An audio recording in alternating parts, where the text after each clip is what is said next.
എന്താ സംഭവിച്ചെന്താ? രാവിലെ തൊട്ടടുത്ത് ഞങ്ങൾ ചായക്കടണ്ട് അവിടെ നിന്ന് ചായ കുടിക്കുകയാണ്. ഭയങ്കരമായ ഒരു ശബ്ദം കേട്ടുകൊണ്ട് പുറത്തേക്ക് നോക്കിയപ്പോഴാണ് ബസ് തിരിഞ്ഞേക്കുന്നത്. ബസ്സിൽ ചുരുങ്ങിയത് ഒരു 8-10 പേരെ നമ്മൾ മാങ്ങോട് മെഡിക്കൽ കോളേജിലേക്ക് അപ്പം തന്നെ കൊണ്ട് വണ്ടി അറേഞ്ച് ചെയ്ത് കൊടുത്തിട്ടുണ്ട്. ഡ്രൈവർക്ക് കാര്യമായിട്ട് പരിക്കേണ്ടത്.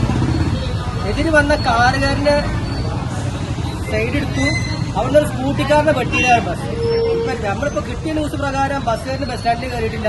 ഇവിടെ ഈ ബസ് സ്റ്റോപ്പില് മറ്റേ പാലത്തിന്റെ അടുത്ത് ബസ്സിൽ നിർത്തിയിട്ടില്ല എന്നൊക്കെ പറഞ്ഞാണ് ഇപ്പൊ നമ്മള് വിവരങ്ങൾ കേട്ടത്. അതായത് 8-10 പേരെ നമ്മൾ മാങ്ങോട് മെഡിക്കൽ കോളേജിലേക്ക്. അതിൽ 2 പെൺകുട്ടികളുടെ കാര്യം കുറച്ച് അത്ര വലിയതല്ലെങ്കിലും കൂടി ചെറിയ സീരിയസാണ്. മുറികളൊക്കെ വലിയ മുറികളാണ്. ഇതാണ് ഇപ്പൊ പോലീസ് വന്ന് നമ്മളെന്നെ ഇവിടുത്തെ നാട്ടുകാരെല്ലാരും കൂടെ സഹകരിച്ചിട്ടാണ് ഇപ്പൊ ഫുൾ ബ്ലോക്ക് ആയിരുന്നു. റോഡ് മൊത്തം ബസ് ഹോസ്പിറ്റലല്ലേ നിൽക്കുന്നത്.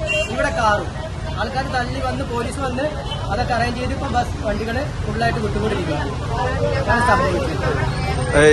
ബസ് ഓട്ടോയ്ക്ക് ഇത് വരുമായിരുന്നു.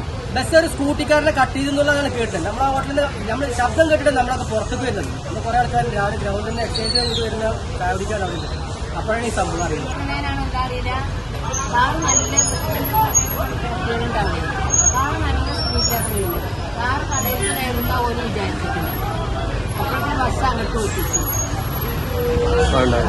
അവിടെ സ്കൂട്ടിക്കാരനോട് ഇതിന്റെ ഉള്ളില് അതാണ് ഇത് കൺഫ്യൂഷൻ. ഡ്രൈവർക്ക് കൺഫ്യൂഷൻ ആകാൻ കാരണം ഡ്രൈവർ എനിക്ക് തോന്നുന്നത് ഇവരിപ്പോ ആൾക്കാർ പറയുന്നത് ടൈം ലേറ്റ് ആയിക്കൊള്ളാണ്.